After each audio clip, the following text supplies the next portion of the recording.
Welcome back mga ka-travel. For today's video po ay magluluto po tayo ng ginataang gulay na meron pong halong baboy. At narito po ang mga sangkap. Narito po ang talong, sitaw, kalabasa, malunggay leaves, luya, sibuyas at bawang. Siyempre, hindi mawala po ang ating pangsahog na baboy. At ang ating gata ng nyog. Tara, lutuin na natin. Bali guys, igigisa na muna natin ang bawang, sibuyas at luya.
At ihalo na natin guys ang baboy para ito ay lumambot na din.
Takpan muna natin guys para maluto ang baboy. Silipin natin guys kung luto na ang baboy.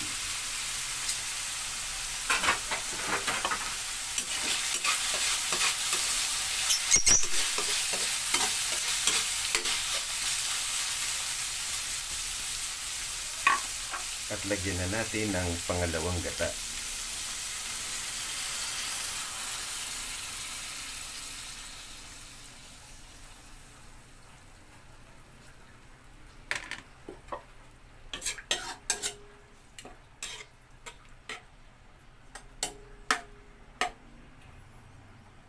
Painitin lang natin ng konti at ilagay na natin yung kalabasa at gulay.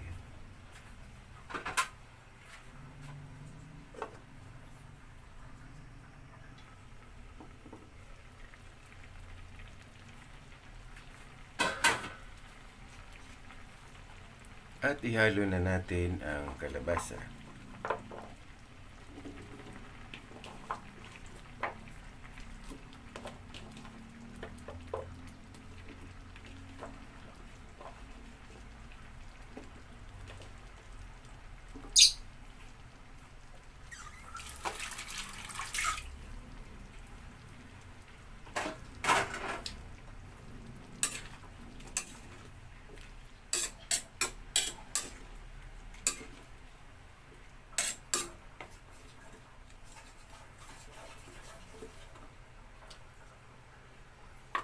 Isunod na rin natin ang sitaw at talong.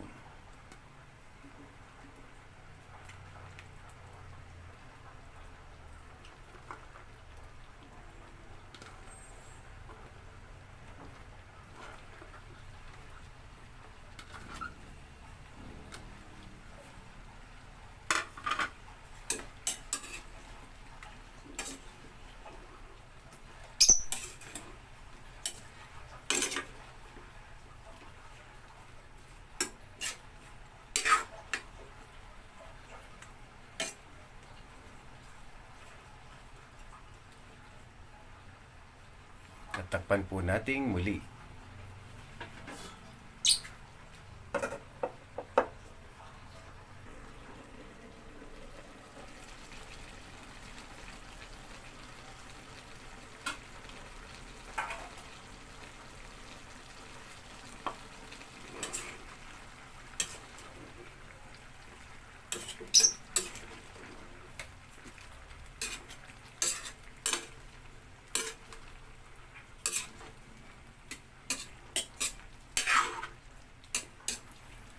Yung lutong ito mga katravel ay madalas nyo po itong makikita na niluluto ng mga Bicolano.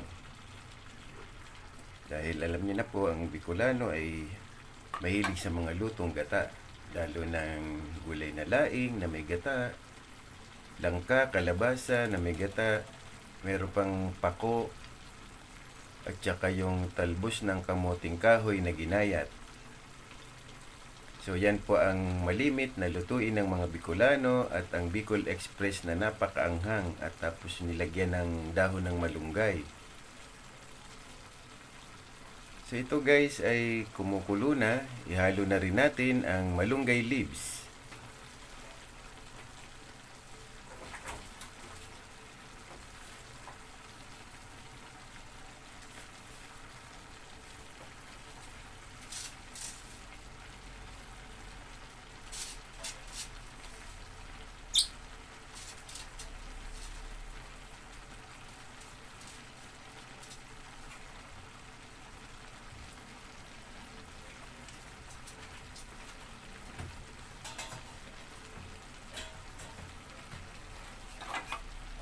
Natin para milalim din ang malunggay.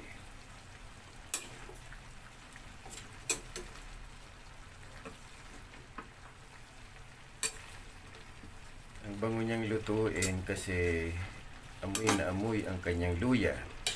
Yung iba naman guys, ang nilalagay nila ay tanglad. Kasi yung sa probinsya, alam niyo naman po, yung tanglad tinatanim lang sa gilid ng bahay.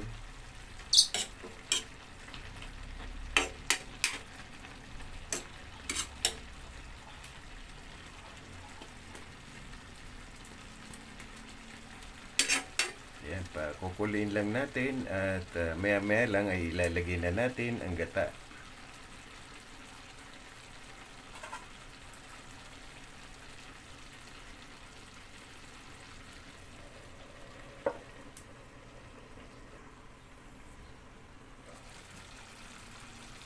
So ayan guys, luto ng mga gulay at pwede na nating ilagay ang ating unang gata. Gata ng nyog.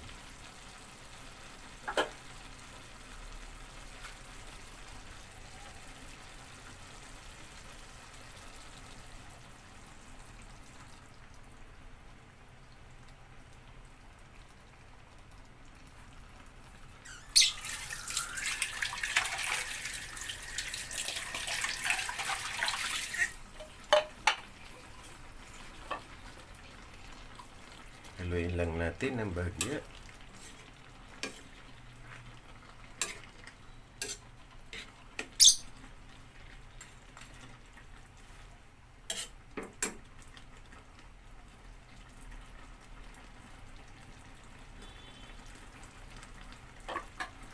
Lagyan natin ng asin.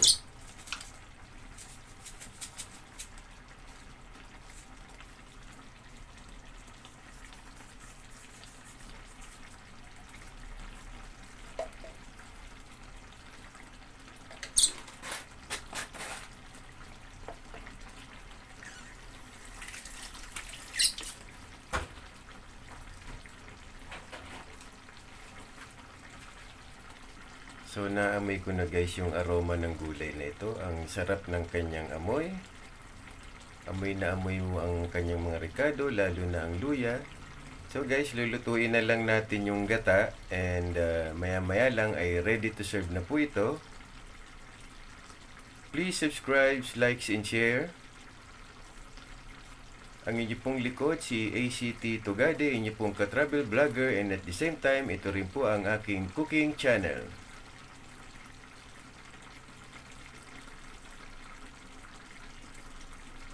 Dito ko na po puputulin ang aking vlogs.